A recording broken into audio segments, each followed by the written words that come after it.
pai de numerosas nações. Olha, Gênesis 17, de 4 a 6, diz assim: quanto a mim, eis que o meu pacto é contigo, e serás pai de muitas nações.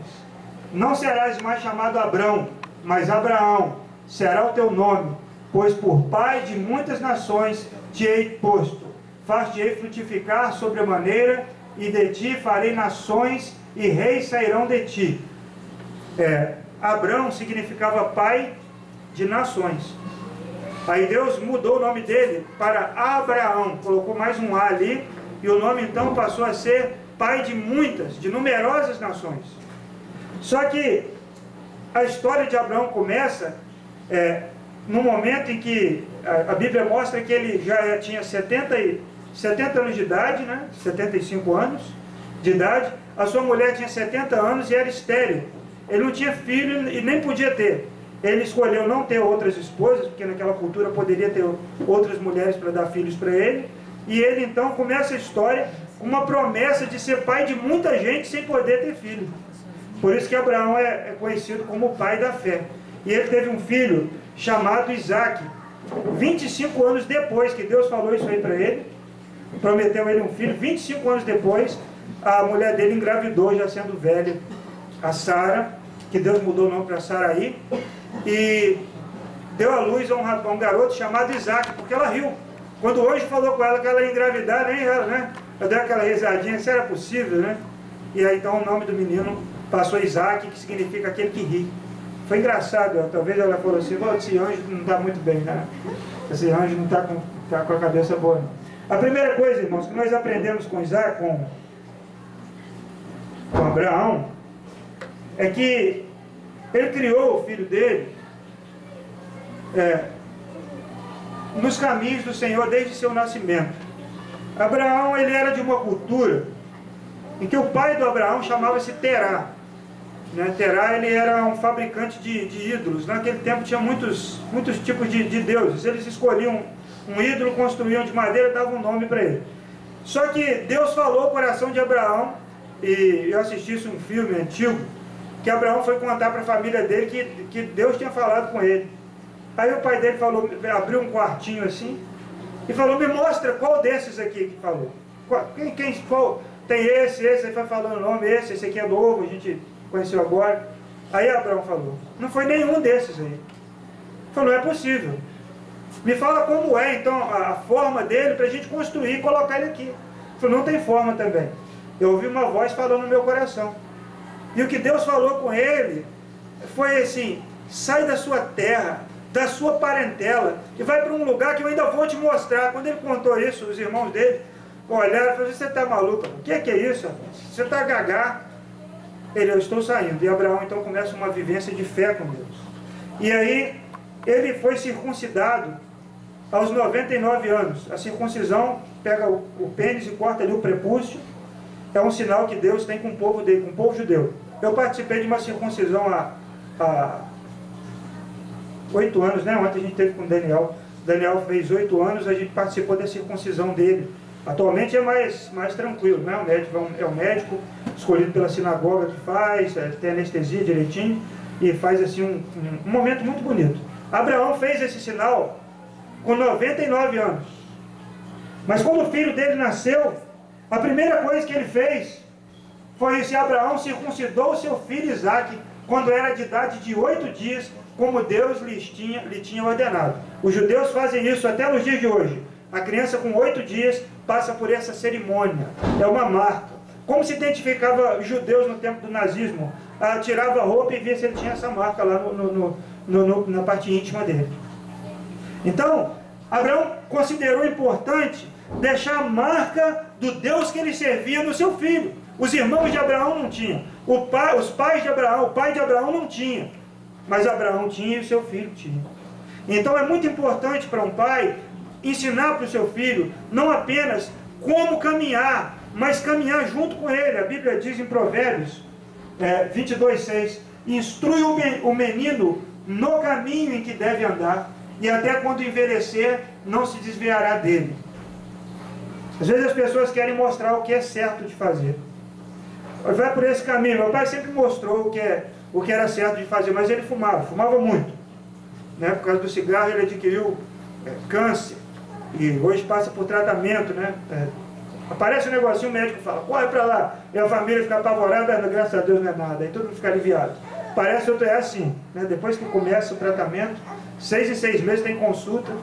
Mas eu comecei a fumar quando eu tinha 14 para 15 anos.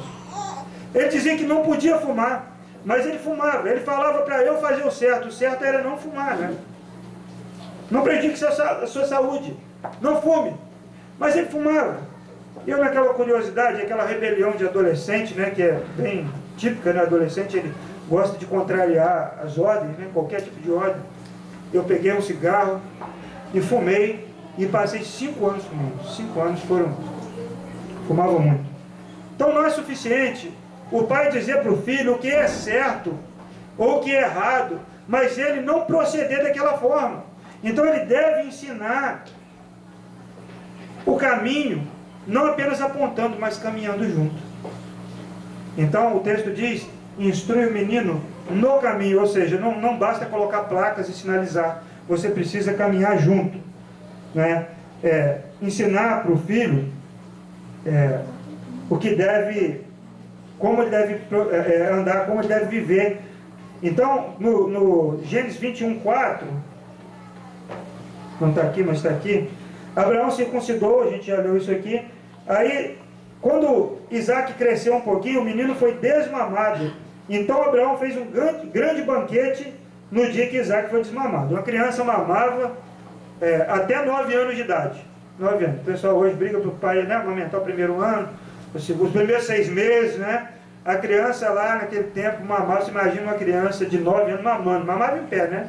Mamava em pé, encostava na mãe, tirava lá o peito para fora, a criança mamava, né? Até o irmão dele, o Ismael, zombou dele com esse desmame. É engraçado, né? Abraão fez uma festa. Quando aconteceu esse desmame, a gente fala assim, mas que coisa boba. Que pai bobão, mas esse pai já tinha 100 anos de idade, né? É um pai já meio com espírito de avô, né? Quando a gente é pai meio tardio, já fica meio avô, né? Mas ele nos ensina que a gente deve celebrar as pequenas vitórias que os nossos filhos têm, né? A gente tem a Sofia e é um desafio criar filhos. É um desafio. E a gente, quem tem aqui sabe, né? A época de tirar a fralda, como é difícil, né, Tiago? Tiago agora já passou essa fase, né? Agora a gente está no desafio da fralda noturna. Cada fase é igual videogame. Alguém falou isso quando a Sofia era recém-nascida. Criar filho é igual videogame. Cada fase que vem é mais difícil. Mas nós precisamos celebrar as vitórias dos nossos filhos. Abraão aqui, esse pai, comemorou essa fase. Ele circuncidou seu filho. E 9 anos depois, ele estava ali celebrando o desmame. Para a gente é meio tardio, a gente desmama a criança cedo. Mas lá não. E ele fez um banquete e se alegrou com a família, com os empregados, o desmame daquele filho. Nós devemos nos alegrar e celebrar todas as vitórias dos nossos filhos, desde o seu nascimento até casarem. Eu imagino, né, como deve ser bom o pai que já casou a sua filha, o seu filho, já levou lá no altar, já entregou para o marido, para a esposa e falou assim, vai viver a sua vida agora. Isso é uma vitória. A Úrsula e o Zaqueu estão aqui com toda a sua família, né, na presença de Deus.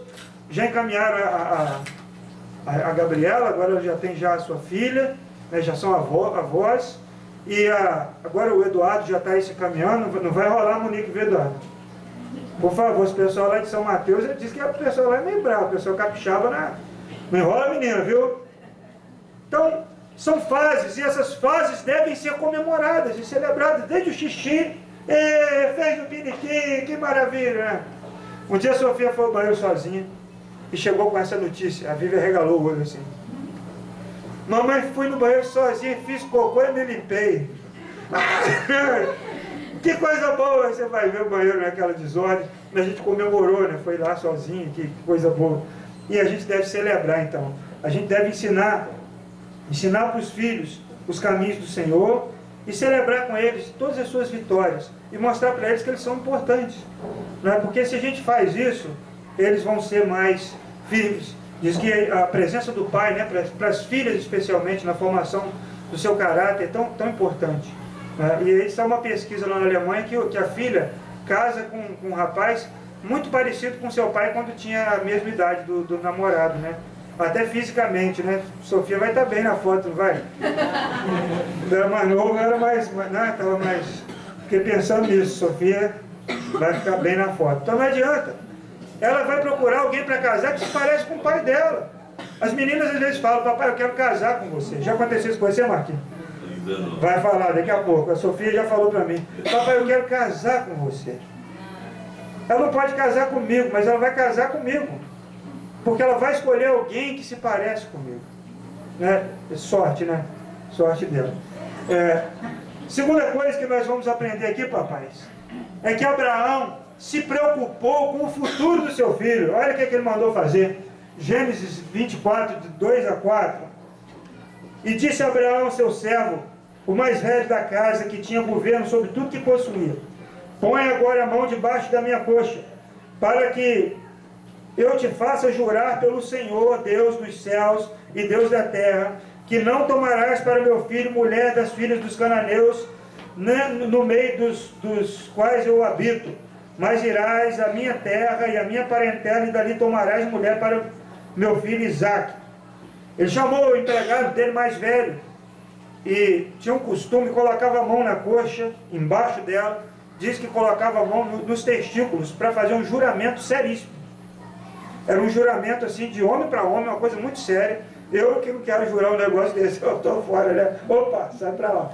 Mas aí naquele tempo ele mandou o empregado botar a mão embaixo da coxa, falou, promete, jura aqui, que você não vai tomar das mulheres desse povo aqui, que nós habitamos no meio, porque eram pessoas que não serviam o mesmo Deus de Abraão. Aí eu fico olhando para o futuro e fico pensando, como eu queria escolher a pessoa que a Sofia e a Helena agora vão casar. Mais uma preocupação, mas aqui não tem uma só, não. Eu tenho duas. Não, mas o Caio também é preocupação, viu? O negócio, essa história que o menino, né, prende suas cabeças que o meu boy está solto, isso aí, né? Menino é preocupação também. E aí eu fico pensando, se eu pudesse escolher, até brinco, né? Que os ciganos já nascem, já escolhe, fala, você vai casar, já cria para casar com aquela, não, é uma beleza, aí acabou a preocupação. Mas a gente não tem como fazer isso, mas a gente pode ajudar. Não apenas se preocupando com o futuro, no caso aqui, o mais importante para Abraão, nesse tempo, era com quem o filho dele ia se casar. Mas nós temos outras coisas para se preocupar no futuro. Qual a profissão, onde vai viver, com que vai trabalhar, não é? Tanta coisa, né? O que vai fazer da vida? E aí nós precisamos buscar essa direção de Deus para a vida dos nossos filhos. Eu quero que a Sofia seja aquilo que Deus quer que ela seja. E eu quero que ela se case com aquele homem, com aquele varão, que ela escolha e que ela que seja da vontade de Deus, que tenha os mesmos valores. E tem uma frase que eu achei aqui interessante, diz que um casal é mais feliz quando canta a mesma música. Às vezes é difícil cantar no mesmo tom, né? Às vezes é difícil cantar no mesmo tom. Os casais aí que já estão mais tempo cantar no mesmo tom, às vezes afina, puxa para cá, puxa para lá, mas cantar a mesma música é importante. Porque a Bíblia diz, andarão dois juntos se não estiverem de acordo. Né? Como você vai caminhar se um estiver puxando para um lado e outro para o outro? Então, pelo menos a mesma letra tem que ter. O mesmo tom nem sempre, porque pessoas diferentes é uma loucura o casamento, e só Deus para abençoar o casal, para eles ficarem muitos anos casados. Porque é diferente, né? Duas pessoas diferentes. Então você imagina assim, a filha tão bonitinha, pequenininha, você imagina esses monstros que estão andando por aí. E você tem que ajudar ela a escolher esse monstro menos monstro, porque todos são monstros, viu?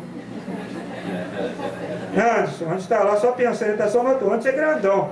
Para encarar ali, vai ser antes dessa altura, o cara vai pedir permissão, né?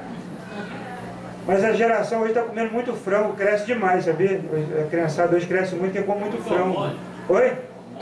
Muito hormônio de frango, cresce muito. Então vai ter criança, vai ter adolescente aí mais alto que você, mas nós temos que auxiliar.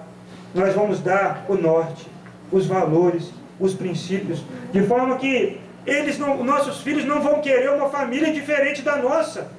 O Salmo 128 fala que o bem-aventurado homem que teme ao Senhor. os filhos estão ao redor da mesa, eles são como os rebentos da oliveira. Ou seja, é um prosseguimento de uma história. O filho não vai querer uma família diferente da mãe e do pai, porque ele aprendeu os valores. É por isso que os pais têm uma responsabilidade, não apenas com a menina, mas também com o menino. Meu filho, é assim que se trata a mulher. Minha filha, é assim que uma mulher é bem tratada. Nós temos que ser, somos os professores dos nossos filhos, os pedagogos. O pai, ele é responsável pelo filho, até que ele se emancipe. E tudo que você ensinar agora, enquanto é pequeno, ele vai reproduzir lá na frente, viu? Então, Abraão, ele marcou a vida do filho dele. Ele demonstrou o amor por Isaac, dedicando a sua vida para colocar seu filho nos caminhos do Senhor e se preocupando com seu futuro. Mas havia uma última coisa que Abraão precisava marcar a vida do filho dele. E foi o momento mais dramático da vida de Abraão. Abraão, apesar de amar o seu filho Isaac de todo o seu coração, ele mostrou para o filho dele que ele amava mais a Deus do que o seu filho. Esse texto é tão impactante, né?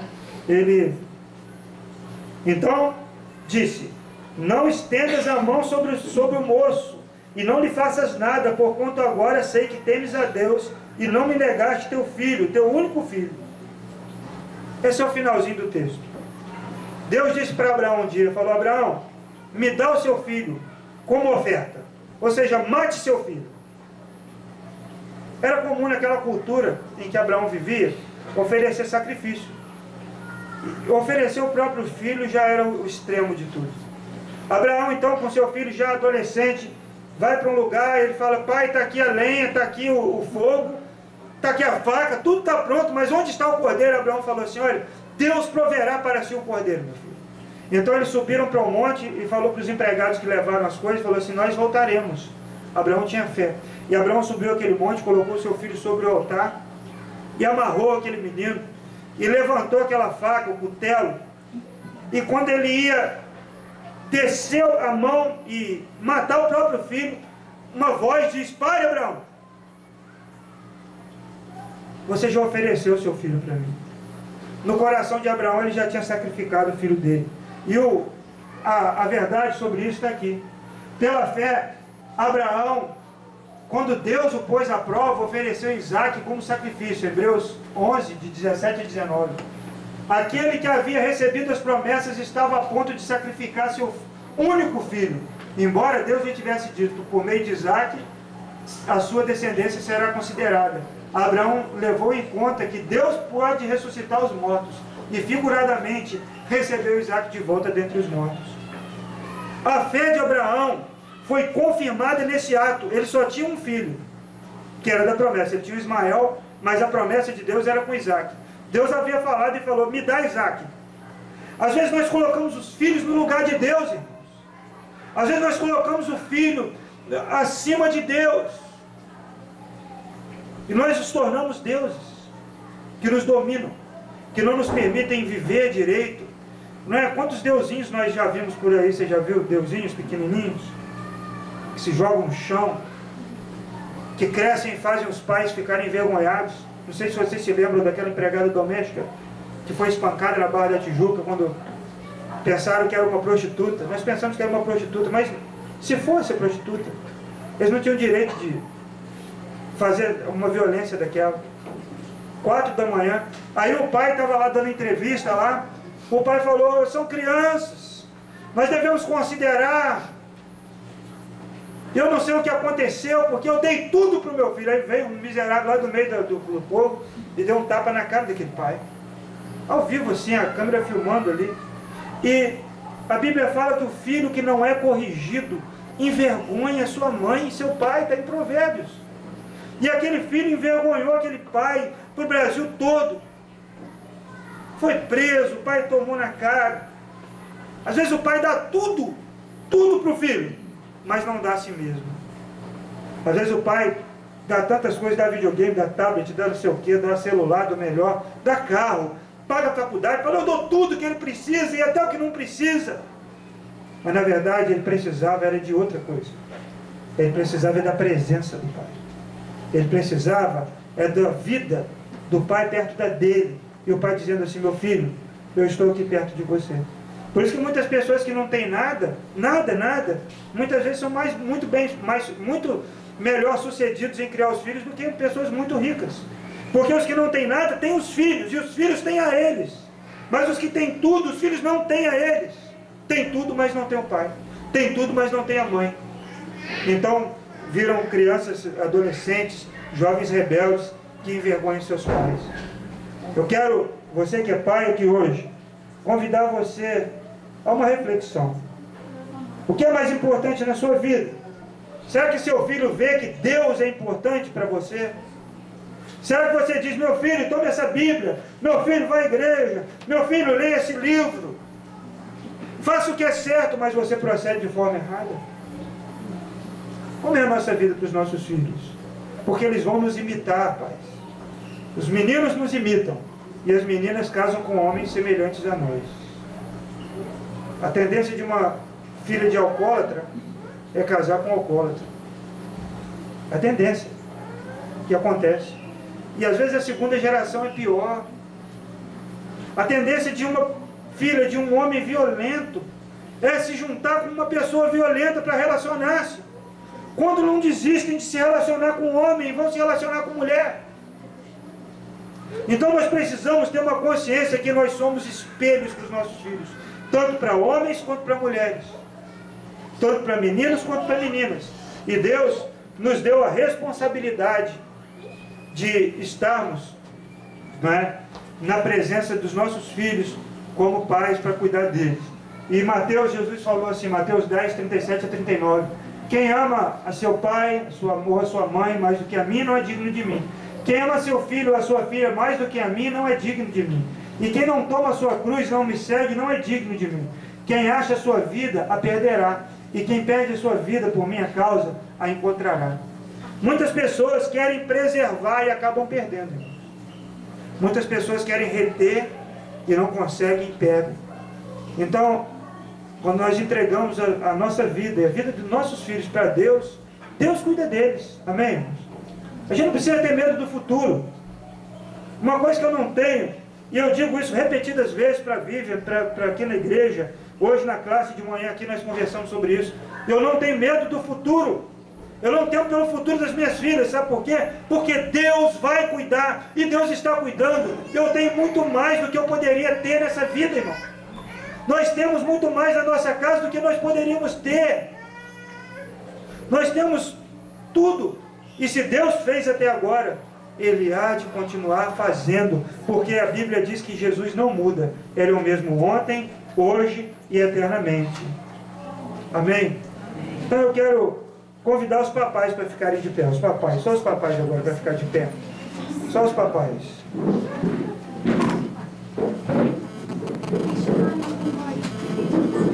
E eu quero você que não é papai, que você estenda sua mão assim, ó, e fala assim: eu abençoo você, papai.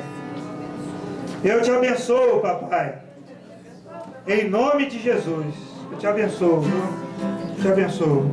Vamos orar. Feche seus olhos. Senhor Deus, nós abençoamos aqui. Nós pedimos, na verdade, a bênção do Senhor para todos nós que somos pais aqui. Porque recebemos do Senhor a responsabilidade de criar filhos que são teus. O Senhor nos presenteou com um privilégio de criar filhos que pertencem ao Senhor. E eu quero pedir que o Senhor dê sabedoria a cada um de nós aqui, desde o mais novo até o mais velho. Muito obrigado, Deus, pelo privilégio que temos de servir ao Senhor, de estar hoje refletindo na Tua Palavra e sendo tocado pelo Senhor. Que esse Dia dos Pais tenha sido o melhor e continue sendo até encerrá-lo. Abençoa, Pai, nesse momento o Andres, que está lá na Dinamarca, que vai assistir esse vídeo. Que o Senhor possa abençoá-lo também, em nome de Jesus.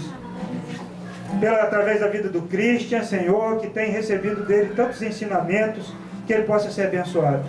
E cada um de nós que estamos juntos aqui, possamos receber do Senhor sabedoria, força, graça e perseverança, para sermos para os nossos filhos os melhores pais do mundo inteiro. Em nome de Jesus. Amém. Amém? Fiquem todos de pé, vamos cantar aqui.